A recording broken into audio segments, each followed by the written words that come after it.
Afin de personnaliser un peu plus votre forme, vous avez la possibilité d'y ajouter des effets. Donc pour avoir accès aux effets disponibles pour vos formes, vous devez tout d'abord sélectionner votre forme.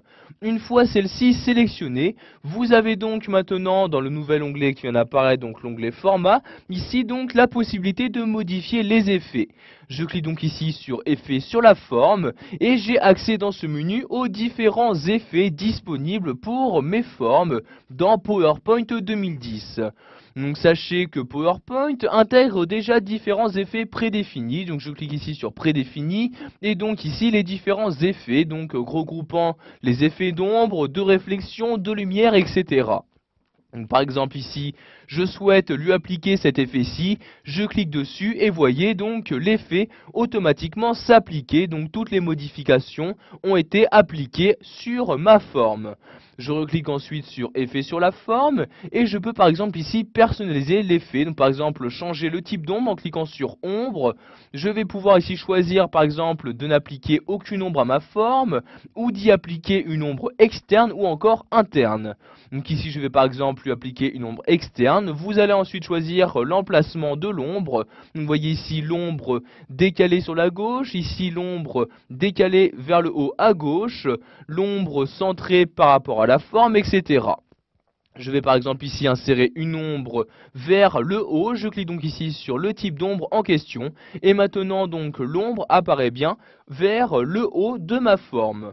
Pour rajouter un effet sur ma forme, je clique ici sur effet sur la forme. Je vais par exemple ici ajouter un effet de réflexion, je clique donc ici sur réflexion.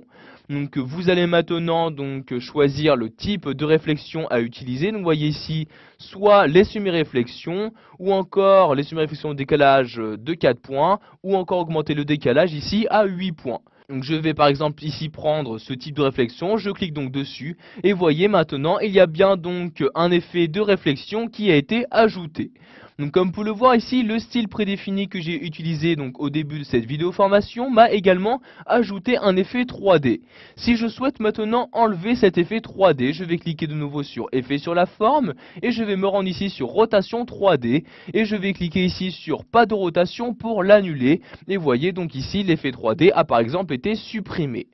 Pour finir, nous allons voir que vous avez la possibilité de personnaliser les différents effets que vous souhaitez utiliser. Pour ce faire, je clique ici sur effet sur la forme. Je vais par exemple ici personnaliser l'effet de réflexion. Je clique donc sur réflexion.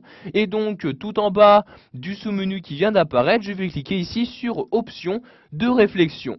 Je vais maintenant choisir donc quel type de réflexion je souhaite utiliser. Donc par exemple, je peux personnaliser son niveau de transparence, sa taille, la distance avec la forme ou encore son niveau de flou. Donc je vais par exemple ici augmenter la taille de ma réflexion à l'aide du curseur comme ceci. Je vais par exemple la mettre à 80% comme ceci. De cette même manière, vous avez la possibilité de personnaliser l'effet d'ombre inséré en cliquant ici sur ombre. De même, vous aurez la possibilité par exemple ici de modifier la couleur de l'ombre en cliquant sur le bouton. Je vais par exemple ici ajouter l'ombre rouge pour que nous puissions mieux la voir. Donc je clique ici sur le rouge comme ceci. Ensuite je peux également gérer son niveau de transparence. Donc je vais ici augmenter la transparence et je vais la mettre à 70% comme ceci. Je vais également augmenter la taille de l'ombre. Donc vous voyez ici j'augmente la taille de l'ombre à 150%. Je vais également augmenter la distance cette fois-ci à l'aide de la flèche du haut pour plus de précision.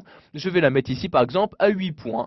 Donc une fois que vous avez terminé toutes ces modifications, vous cliquez sur fermer et vous pouvez maintenant voir les différentes modifications que vous avez apportées. Donc vous pouvez voir que maintenant par exemple l'ombre est beaucoup plus conséquente qu'auparavant. Voilà, vous savez maintenant comment ajouter des effets sur vos formes, que ce soit un effet d'ombre, de réflexion, un effet